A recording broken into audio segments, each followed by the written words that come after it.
আমি বৌদির পাশেই দাঁড়িয়ে আছি। প্রথমে ময়দা মাখা করে নিচ্ছি, আর বৌদি অদ্ভুত আচরণ করছে। ছাদ থেকে নামার বৌদিকে একটা ম্যাক্সি দিলাম পরার জন্য। বৌদি বলল, সেদিন ভালোভাবে করনি, আজ ভালো করে করতে হবে। বৌদিকে না জানিয়ে জাম্বুরায় হাত দিতেই বৌদি বুঝতে পারল আমি কি চাচ্ছি, কিন্তু বৌদি আর বাধা দিল না। বন্ধুরা, ভাড়াবাড়িতে আসার পর থেকে বৌদির সাথে যা হলো, যা ভুলা যাবে না। দুদিন হলো শিফট করেছি আমার নতুন ঠিকানায়। না, বাড়ি থেকে তাড়িয়ে দেয়নি, এখানে থাকতে হচ্ছে পড়াশোনার জন্য। কলেজের পাশে মেস পাওয়া গিয়েছিল, কিন্তু মেসে থাকলে ছেলেমেয়েরা খারাপ হয়ে যায়, বদ সঙ্গে পড়ে। এই ভেবেই বাবা মা মেস দেননি। তবে এখানেও মেসের থেকে ভালোই আছি আমি। বাড়ির ৩ তলার একদিকে ২ কামরা ঘর আর অ্যাটাচ বাথরুম। রান্নার ব্যবস্থা নেই, তাই পাশের পাইস হোটেল খাবার নিয়ে নিই। দিব্যি ব্যবস্থা মানিয়ে নিতে কোনো অসুবিধাই হয়নি। বাড়ির মালিক অনির্বাণদা ডাক্তার, যথেষ্ট হেল্পফুল। এর মধ্যে যতবার দেখা হয়েছে প্রত্যেকবার কুশল জিজ্ঞাসা করেছে।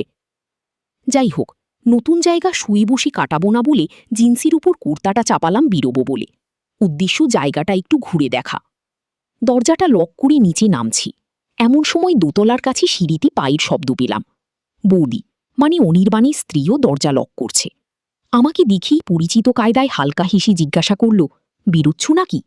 ভদ্রতাসূচক হেসে আমি বললাম, হ্যাঁ, বেরোচ্ছি একটু। পড়া শুরু হয়নি এখনো, যাই এদিক ওদিক ঘুরে আসি। তুমিও বেরোচ্ছ? বলল, হ্যাঁ, কয়েকটা শপিং বাকি আছে, করে নিয়ে আসি। আমি বললাম, ইফ ইউ ডোন্ট মাইন্ড, আমি কি আসতে পারি তোমার সাথে? আমার কাজ নেই তেমন, ফ্রি আছি। বৌদি বলল, বাবা, মাইন্ড করবে কেন? চলো, কোনো ব্যাপার না, বরং একটু সময় কাটানো যাবে তোমার সাথে। বেরোলাম বৌদির সাথে। বৌদি টোটো নিচ্ছিল। আমি বললাম, খুব দূর না হলে হেঁটেই চলো না, সময় বেশি পাওয়া যাবে। ফুটপাত ধরে পাশাপাশি হাঁটছি আমরা। টুকটাক কথাবার্তা চলছে। সত্যি বলতে কি, বৌদিকে পাশে নিয়ে হাঁটতে আমার খুব ইচ্ছা করছিল। গোলগাল, সুশ্রী ফর্সা, মুখে হালকা মেকআপ, স্বাস্থ্য ভালো, লম্বাই আমার থেকে প্রায় ৪ ইঞ্চি ছোট। সবথেকে আকর্ষণীয় হল বৌদির চলাফেরা আর পোশাক আশাক। মেরুন কালারের শাড়িতে বৌদিকে দারুণ লাগছিল। এরকম বৌদি পেলে কে না সঙ্গে যেতে চায়। ভিড় ফুটপাথে বৌদির পাশাপাশি হাঁটছিলাম আমরা। হঠাৎ ফিসফিস করে বলল, লোকের বউয়ের দিকে এত নজর কেন? আমি বৌদির দিকে তাকালাম। অন্যদিকে মুখ ঘুরিয়ে মুচকি মুচকি হাসছে, আর চোখে একবার দেখে নিল আমাকে। আমরা প্রথমে একটা মলে ঢুকলাম। বৌদি কয়েকটা মাসকাবাড়ি বাজার করল। আমি ঘুরে ঘুরে দেখছিলাম, যদিও অন্যান্য জিনিসের থেকে বৌদিকেই বেশি দেখছিলাম। পেছন থেকে খেয়াল করলাম, মলের অনেকেই বারবার তাকাচ্ছিল বৌদির দিকে। এমনকি বিল দেওয়ার সময় কাউন্টারেও দেখলাম ছেলেটা আর চোখে বৌদিকে দেখছে। সেখান থেকে আমরা একটা কফি শপে গেলাম। কোনার দিকে একটা কেবিলে বসে 2টো কফি আর স্ন্যাক্স অর্ডার দিলাম আমরা। বৌদি কথা শুরু করল, তারপর বলো তো, অন্যের বউকে নিয়ে কফি শপে এসে কেমন লাগছে তোমার? আমি হেসে বললাম, তুমি শুধু অন্যের বউ করছো কেন? বৌদিও কপট রাগ দেখিয়ে বলল, আমি অন্যের বউ না তো কি, তোমার বউ নাকি? আমি বললাম, তোমার ইচ্ছে হলে হতেই পারো, আমার কোনো আপত্তি নেই। বৌদি আমার কথা শুনে হাসছে। কফি শেষ করে উঠলাম আমরা। বিলটা আমি পে করলাম।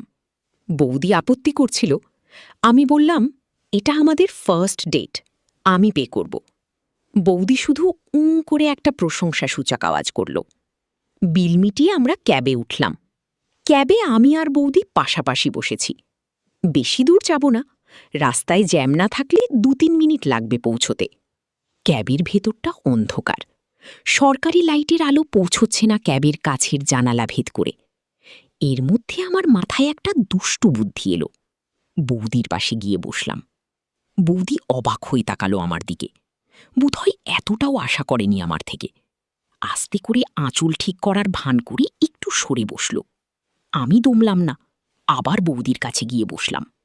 লক্ষ্য করলাম বৌদি 2টো জাম্বুরা নিয়ে এসেছে। বৌদিকে না জানিয়ে জাম্বুরায় হাত দিতেই বৌদি বুঝতে পারল আমি জাম্বুরা ফল খেতে যাচ্ছি। কিন্তু বৌদি আর বাধা দিল না। জাম্বুরাগুলো অনেক সাবধানে রেখেছে বৌদি। এদিকে মাঝবয়সী ক্যাব ড্রাইভার নিজের মতো গাড়ি চালাচ্ছে। ওর এদিকে কোনো ভ্রুক্ষেপ নেই। আমি ব্যাগ থেকে ভালো করে জাম্বুরা বের করতে যাব, এমন সময় ড্রাইভার গাড়ি থামিয়ে বলল, চলে এসেছি। মেজাজটা বিগড়ে গেল। কত কষ্ট করে হুকটা খুলে ব্যাগে হাত দিয়েছি। আর 20 সেকেন্ড পেলেই একটা জাম্বুরা বের করেই ফেলতাম। ভীষণ রাগ হচ্ছে ড্রাইভারের উপর। মনে মনে 5টা কথা শুনিয়ে নেমে এলাম ক্যাব থেকে। ক্যাব চলে গেল ভাড়া নিয়ে। সামনে দিয়ে ফিক ফিক করে হাসতে হাসতে বৌদি এগিয়ে গেল। আসলে বৌদিও বুঝতে পেরেছি আর একটু সময় পেলেই আমি কবজা করতে পারতাম জাম্বুরা দুটো। আর পারিনি বলেই এখন পরাজয়ের পরিহাস। কি আর করা, এগিয়ে গেলাম বৌদির পিছন পিছন। আমার রুম দোতলায়, বৌদির 3 তলায়। দোতলার সিঁড়ি থেকে প্যাসেজ দিয়ে আমি আমার রুমে ঢুকতেই এমন সময় হাত নাড়িয়ে বৌদি ডাকলো আমাকে। বলল, এই তোমার নামটাই তো জানা হলো না। হেসে বললাম, সোহম। আর তোমার? বৌদি বলল, অর্পিতা। তুমি না হয় অর্পি বৌদি বলেই ডেকো। বলি সিনেমার মতো মুখ ঘুরিয়ে চলে গেল ঘরের দিকে। আমিও ঘরে ঢুকে জামা কাপড় পাল্টে নিলাম। 8টা বাজে। একটু পরে খাবার খেতে যাব পাশের হোটেলে। হাতে এখনো ঘণ্টাখানিক ফাঁকা সময়। বিছানায় বসে মোবাইলটা হাতে নিয়ে ফেসবুক খুললাম। দেখি বৌদি ফ্রেন্ড রিকোয়েস্ট পাঠিয়েছি। অ্যাকসেপ্ট করে বৌদির প্রোফাইলটা ঘাঁটতে লাগলাম। ডিপিতে অনির্বাণদার সাথে বৌদির ছবি। কোনো রিসিপশানে গিয়ে তোলা মনে হয়। আর তেমন কোনো ছবি পোস্ট করা নেই।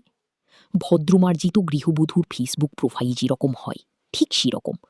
রাতে আর তেমন কিছুই ঘটল না। পরদিন সকালে খেয়ে এসে সিঁড়ি দিয়ে উঠছি, দেখি অনির্বাণদা নামছি দোতলা থেকে। বেরুচ্ছি বোধ হয়, হাতে ব্রিফকেস আছে। আমাকে দেখি খুশি হই বলল, কি ব্যাপার, সকাল সকাল ঘোরাঘুরি করছো?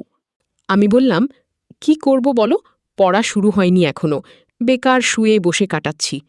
অনির্বাণদা বলল, বোর লাগলো দোতলায় চলে যাও, অর্পিও একা একা থাকে, তুমি থাকলে একটু কোম্পানি পাবে, আমি তো আর সময় দিতে পারি না তেমন, বলে আমার বেরিয়ে গেল। বুঝলাম অনির্বাণদা ভীষণ ব্যস্ত। কিসের ডাক্তার জানি না, তবে হাসপাতালে চাকরি করে, নার্সিংহোমও আছে, আবার প্রাইভেট প্র্যাকটিস করে কিনা কি জানে। এরকম ডাক্তারদের একটা প্রেমিকা নার্স থাকে। অনির্বাণদারও নিশ্চয়ই আছে, নয়তো নিজের এরকম বউকে এভাবে ফেলে থাকতে পারত না। যাই হোক, সুযোগ যখন পাওয়া গেছে এটা হাতছাড়া করা যাবে না। সিঁড়ি পেয়ে উঠে গেলাম ওপরে। সোজা ওদের দরজা নক করলাম। বৌদি। বৌদি দরজা খুলে দিল। ঘরোয়া শাড়ি, ব্লাউজ পরা, মুখটা হালকা ঘামে ভিজা। বোধহয় কাজ করছিল। বোধহয় আমাকে এই সময় আশা করেনি। তবে বিরক্ত হয়েছি বলেও মনে হলো না। আমি ঢুকলাম ভেতরে। সাজানো গোছানো ড্রয়িং রুম। বৌদি আমাকে নিয়ে বসালো একটা সোফায়। বলল, তুমি বসো একটু, আমি রান্না চাপিয়ে এসেছি, না গেলে পুড়ে যাবে আবার। আমি বললাম, চলো তোমাকে রান্নার কাজে সাহায্য করি। বৌদি রান্নাঘরে নিয়ে গেলে আমাকে। সত্যিই রান্না চাপিয়েছে বৌদি। খুব সুন্দর একটা ঘ্রাণ বেরুচ্ছে মশলার। দেওয়ালে ঠেস দিয়ে দাঁড়িয়ে আমি বললাম, আমি তো ভাবলাম তুমি আমাকে তোমার প্রিয়জন বলবে। মিষ্টি একটা হাসির আভা ছড়িয়ে পড়ল বৌদির মুখে। আমার দিকে না তাকিয়েই খিলখিল করে হেসে বলল, তোমার সাথে বন্ধুত্ব করতে আমার বই গেছে। আমি দাঁড়িয়েছিলাম বৌদির পেছনে। একটা আকাশি রঙের শাড়ি পরেছে বৌদি, তার সাথে গাঢ় নীল রঙের ব্লাউজ। ঘন চুলগুলো ঢেউ খেলে নেমে এসেছে কোমরের কাছাকাছি। আমি এগিয়ে গেলাম বৌদির দিকে। ভাবলাম বৌদির সাথে একটু রান্না করি। বৌদিকে সাহায্য করতেই বৌদি একটু চমকে গেল। বলল, আরে আরে, কি করছো, ছাড়ো, তোমার রান্না করতে হবে না। আমিও নাছোড়বান্দা, তাই সহজে ছাড়ছিলাম না।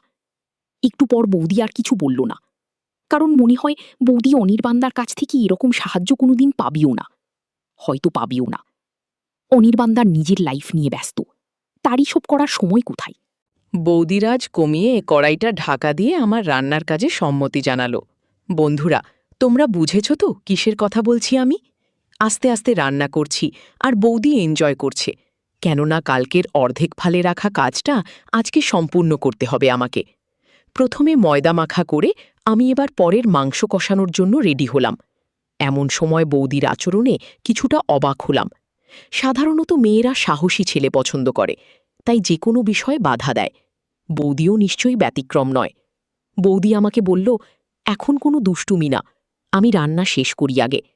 রান্না শেষ হলে তুমি তোমার মতো মাংস কষিয়ে নিও। এরপর বৌদি ঘুরে গিয়ে খুন্তি দিয়ে তরকারি নাড়তে লাগল। বৌদির কাপড় একটু অগোছালো হয়ে আছে। বৌদির রান্না শেষ করে কাজ সারতে সারতে আরও মিনিট 15 লাগল। কাজ সেরে বৌদি বলল, অনেক তো হলো, এবার মাংস কষাও দেখি, কত দক্ষ তুমি। এরপর আমি ধীরে ধীরে মাংস কষিয়ে নিলাম। কষানো মাংসের স্বাদ খুব ভালো লাগে। বন্ধুরা, তোমরা বুঝেছ তো কি বলতে চাচ্ছি? ঘণ্টাখানিক পর আমার রান্না শেষ হলো। বেশ ক্লান্ত লাগছিল। হঠাৎ চোখ পড়ল ঘড়ির দিকে। ই বাবা, এত বেজে গেল কখন? প্রায় দুপুরের খাবার সময় হয়ে এসেছে, অথচ আমার স্নান টান কিছুই হয়নি। এবার তো উঠতে হবে। বৌদির দিকে তাকালাম। বৌদিও খেয়াল করেছে সময়টা। অনির্বাণদা দুপুরে খেতে আসে অনেক সময়। যদি এখন চলে আসি তাহলে তো সমস্যা হবে। বৌদির অবশ্য তেমন বিরক্তি দেখলাম না, তবে মনে হয় বুঝতে পেরেছি আমার সমস্যাটা। আমি বললাম, বৌদি, দেরি হয়ে গেছে আজকে, আজ তবে আসি। বৌদি বলল, আবার কবে আসবি তুমি? আমি বললাম, আমি তো সেকেন্ড ফ্লোরেই থাকি, যে কোনো সমস্যায় রাখতে পারো, চলে আসব। এরপর আমি সিঁড়ি দিয়ে নেমে আস্তে আস্তে পিছনে তাকালাম একবার। বৌদি বলল, আবার যখন রান্না করতে আসবি তখন খুন্তি দিয়ে ভালো করে ডাল নাড়বে, তাহলে সুস্বাদু হবে। আমি একবার মুচকি হেসিয়ে আমার ঘরে ফিরে এলাম। আমি আমার বাথরুমে ঢুকে শাওয়ারটা ছেড়ে দিলাম। শাওয়ারের নিচে দাঁড়িয়ে রান্নার কথা ভাবছিলাম আর নিজের উপর রাগ হচ্ছিল, কেননা এত তাড়াতাড়ি রান্না শেষ করা ঠিক হয়নি। একটু পর স্নান করে বেরিয়ে নিচে নামছি। বুঝলাম অনির্বাণদা ফিরেছে। ভাগ্যিস চলে এসেছিলাম।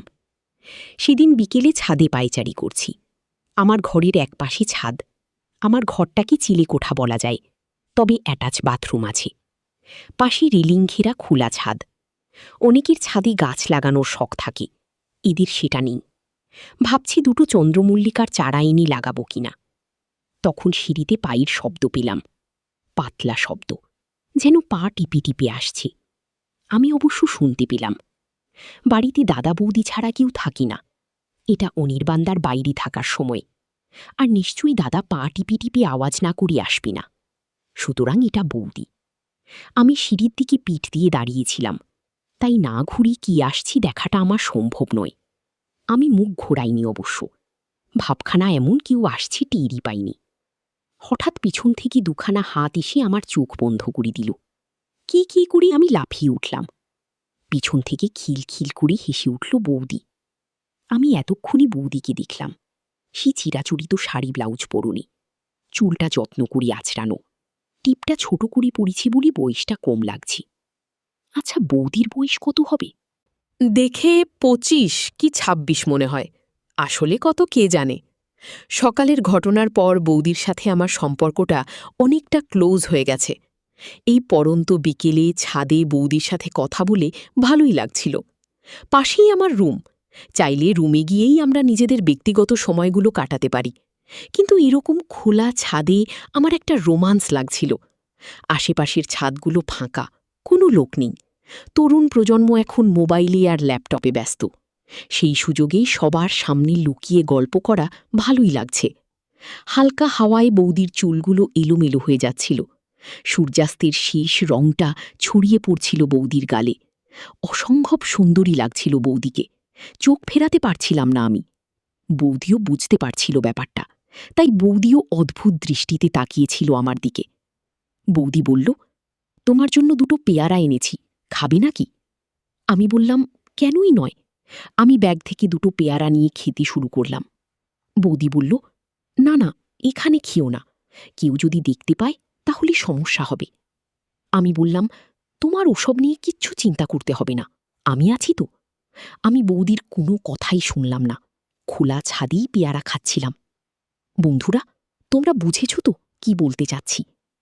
হঠাৎ লক্ষ্য করলাম কয়েকটা বাড়ির পরেই একটা বাড়ির ছাদে একজন বৃদ্ধা মহিলা সবে ছাদে উঠেছেন। আমাদের উনি দেখেননি এখনো। আমি চোখের ইশারায় বৌদিকে দেখালাম সেটা। ওনাকে দেখা মাত্রই বৌদি একটু অস্বস্তিতে পড়ে গেল। কোনো রকমে বৌদি নিজেকে গুছিয়ে নিচে নেমে গেল। কথাও বলল না কোনো। বুঝলাম ভীষণ লজ্জা পেয়েছে বৌদি। ভাবলাম, না, এতটা রিস্ক নেওয়া আমারও ঠিক হয়নি। আমিও নিচে নেমে দেখলাম বৌদির শাড়ি কিছুটা নষ্ট হয়ে গিয়েছে তড়িঘড়ি করে নামতে গিয়ে। বৌদি বলল, একটা কাজ করো, আমি এই ছেঁড়া শাড়িটা রেখে দিচ্ছি, তুমি আলমারি থেকে আমাকে একটা নতুন কাপড় দাও। আমি অনেক খচখচি করে বৌদিকে বললাম, এখানে শাড়ি নেই, শুধু একটা ম্যাক্সি আছে। বৌদি বলল, দাও, ওটাই পরে নি। এরপর বৌদি ম্যাক্সিটা নিয়ে বাথরুমে চলে গেল। এদিকে আমি অপেক্ষা করছি কখন বৌদি আসবে। একটু পরে দেখলাম বৌদি বেরিয়েছে। এই প্রথম বৌদিকে ম্যাক্সিতে দেখছি, ঢিলে ঢালা, বেশ হালকা রঙের ম্যাক্সি। বৌদিকে বললাম, চলো আজকে আবার রান্না করা যাক। যেমন কথা তেমন কাজ। আমি আর বৌদি মিলে রান্নাঘরে ঢুকে রান্না শুরু করলাম। পেয়ারা খাচ্ছিলাম আর বৌদি খুন্তি দিয়ে ডাল নাড়ছিল। রান্নাবান্না শেষে বৌদি বলল, সোহম, তোমার রান্নার স্বাদ হাত কখনো ভোলা যাবে না।